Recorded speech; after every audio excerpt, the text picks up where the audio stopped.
So the nagging wife has finally left. Finally. But as you know, I think I finally figured out my well. I told you this in 2 previous videos. It used to leak. Dirty water would come running down here and run right into the well. Despite all my efforts making a French drain, building a building, 6 inches of concrete to specification, it didn't work. The problem is this well is on a massive hill. So water just comes rushing down here during flooding events. And it was bypassing my French drain. So I dug this little trench here, and I think my problem is finally resolved. Now, the only other type of rain I really need to worry about is those week-long type of rains where it just saturates everything. That may still be a problem. To understand the science of a well and how it all operates, you have to look at its lowest point. Its lowest point's 100 feet underground. But you got to figure, when I walk down this hill, I'm probably walking down 10 feet deep. So even though I'm getting all the water to run off on heavy event rains, if the water is saturated down there, then it's like a lake under the ground here, 10 feet deep. So that water can still rush down into there. So we'll see. I don't know if that's really how it is happening, but I do know that as long as I can keep, for now, the space in between that gravel there, you see, that's my French drain, and the wall, if I can keep that dry, then it seems to be working. If nothing else, even if we do get a saturating rain and it lasts a couple weeks, I have fixed 99% of the problems with this well. And now we're getting clean water out of it. Now, I do admit that I'm running the wrong kind of well pump out of it. I use a deep well submersible pump, and it sucked water out of there faster than what the well can recover. In order to have that well pump, I really should have a 400 or 500 foot well, so there's more water in there so it doesn't suck that well dry. But I've noticed that if I suck the well dry, there's like a surface layer of dirt on top of the water, and it comes down there and it gets the water dirty. So I gotta be careful that I don't suck that well dry and get it dirty, but that's not too bad. But she has complained about that water since we've been here. I mean, not overly complained, but her problem is, well, I guess it's our problem. I want to keep the well clean. I just don't want the dirty water in there. So I've showed you in the past, I've hooked up some house filters to it. I Berkey the water. But the Berkey, if I didn't have the house filters on there, clog up really fast. And it does it with any well. It's not just this well, any well. The Berkey tends to clog up, and so you got to clean it more frequently, about once a month. But if I put those house filters on there, I only got to clean the Berkey about every 6 months. The less I have to clean the Berkey, the longer the Berkey lasts. Those filters are $100 a set or more, maybe $150, I'm not sure anymore.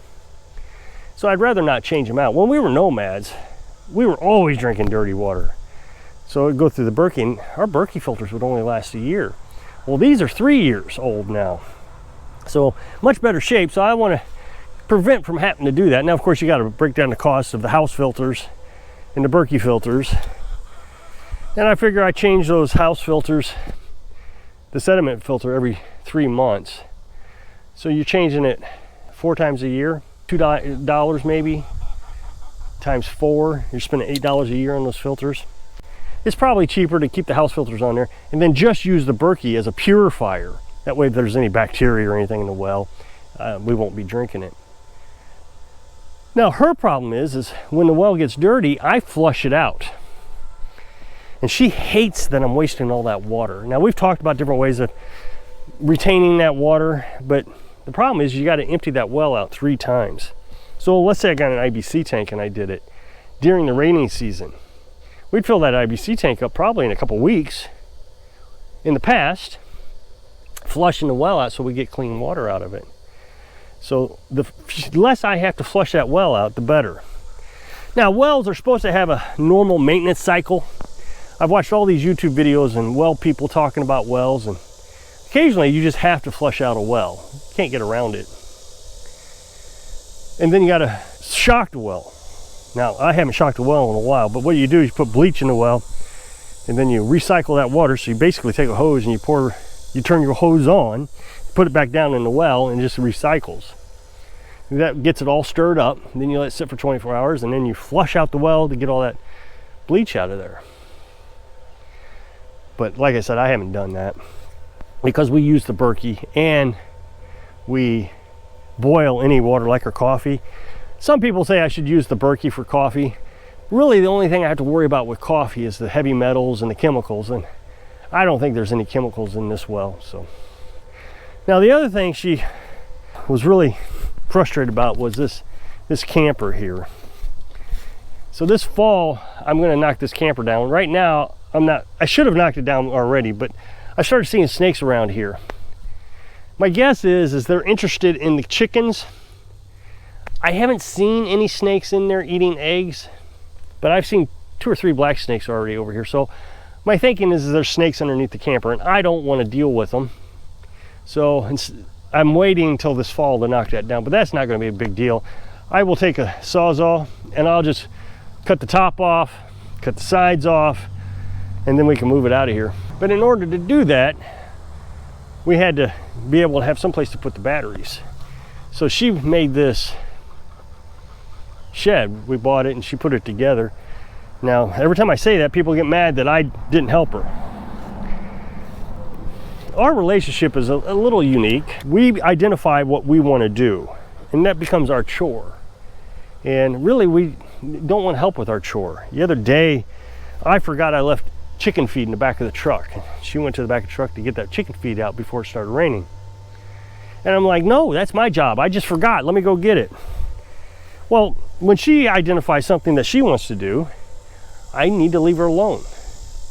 She wants to feel useful. She has worked her entire life, and now we're kind of semi-retired-ish. She still wants to have things to do. She just doesn't want to lay around and die. She wants to be active. So she put this together. But in order to do that, we had to move the solar panels. So I moved them up here 10 feet. And once that got started, then it just snowballed into a bunch of things. Ended up buying more solar panels and the charge controller and moving all the batteries over here. So that project is now done. And then the other thing that she was working on was she was building kind of like a lattice work out of cedar trees. And she doesn't have this completed, but she has stopped working on it. So I don't know, it's kind of a neat project that she was working on. And it worked out a lot better than I thought it was going to. But we bought some fence posts, and she was growing green beans and different stuff out of these bricks. So that project is wrapping up for the summer. And here we are, late July. We're starting to head in August. Of course, now we got to start thinking about winter. She started sweeping up around the fireplace today, getting it all cleaned up. And I said, "What you doing?" And she says, "Well, I think I'm going to start working on firewood."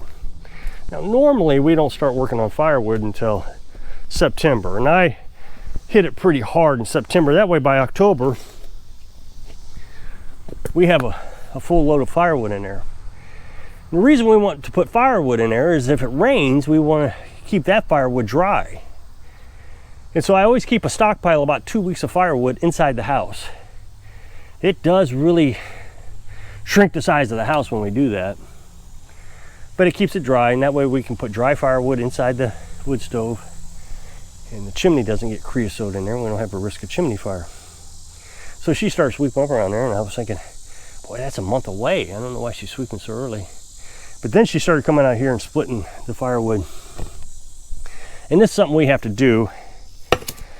When we started getting our firewood, we wasn't sure the size of our wood stove that we were going to use in the tiny house. We had an old Benjamin Franklin down there that we were using as a heat exchanger. We used it as a heat exchanger into the camper. So we had a wood stove outside surrounded by bricks. I've showed videos of this before. And then the heat would come out of the wood stove into the brick housing, I guess. What you really should try to imagine it as is you put a wood stove inside a small building, maybe like an outhouse type of building, insulate it really well. And then you run a ventilation from the outhouse into your house.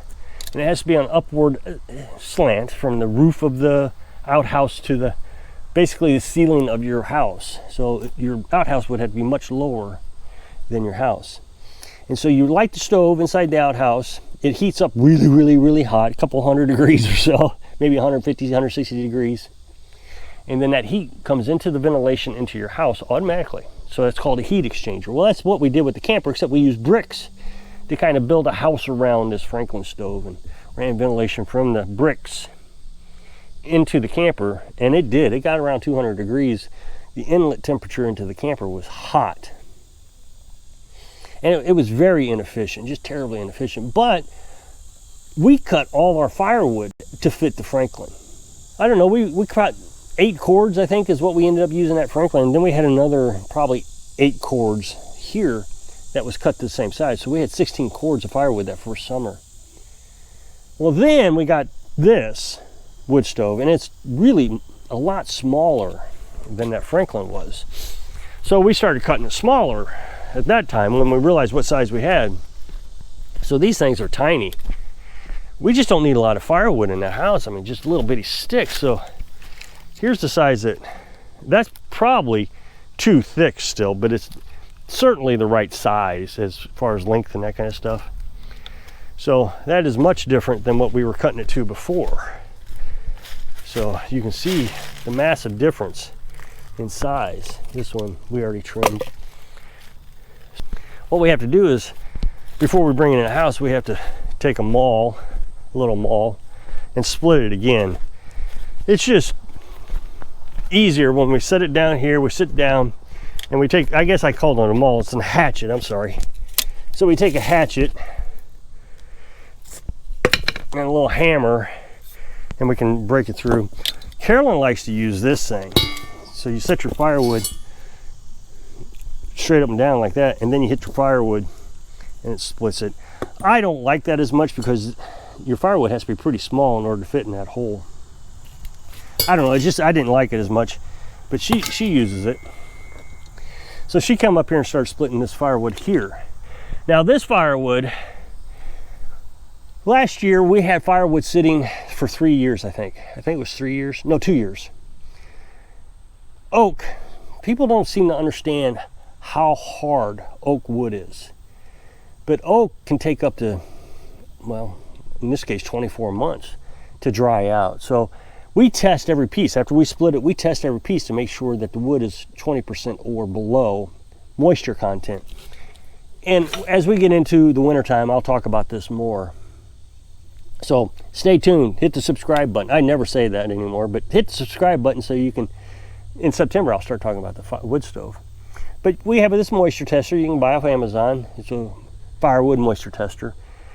And if it was tested too wet, I threw it over here. So we have firewood that was still had too much moisture in it after 2 years. So every piece got tested and we brought it in, because you don't want 20% or higher going through that chimney. Otherwise you're going to have creosote fires, which we've had already. We've had 2. That was our first year here. So she's already preparing for winter time. So I said, well, why don't we just wait until September and do it? There's no reason to do it now. And she says, well, there's not much left to do this summer. So I just as well do a couple pieces here and there when she's outside. And so today she was working on the laundry, getting that done, and she'd sit down and split a piece of wood from this pile, that's the pile, you know, my scrap pile that was still too wet to bring inside. So she was splitting it up and she started stacking it in the house. So that means all her projects that she wanted done this summer are done. Now, she has not mentioned any other projects that she wants to do. I think things are starting to settle down here. I think that we're actually starting to fit in to our lifestyle, that we don't have to kill ourselves all the time. And we can just kind of start enjoying life. feed the chickens at night. I put them away, and then in the morning I let them out. And that's all that we really need to do. This is a relaxing life, and there's no reason to sit here and constantly beat your head that you need to be doing something. The whole point was to get away from having to do something. So if you'll click this up next box, take you to a video where I was talking about the logic of some people when it comes to solar panels. So I hope I can inspire you to find your groove when you're living your dreams. Thanks for watching.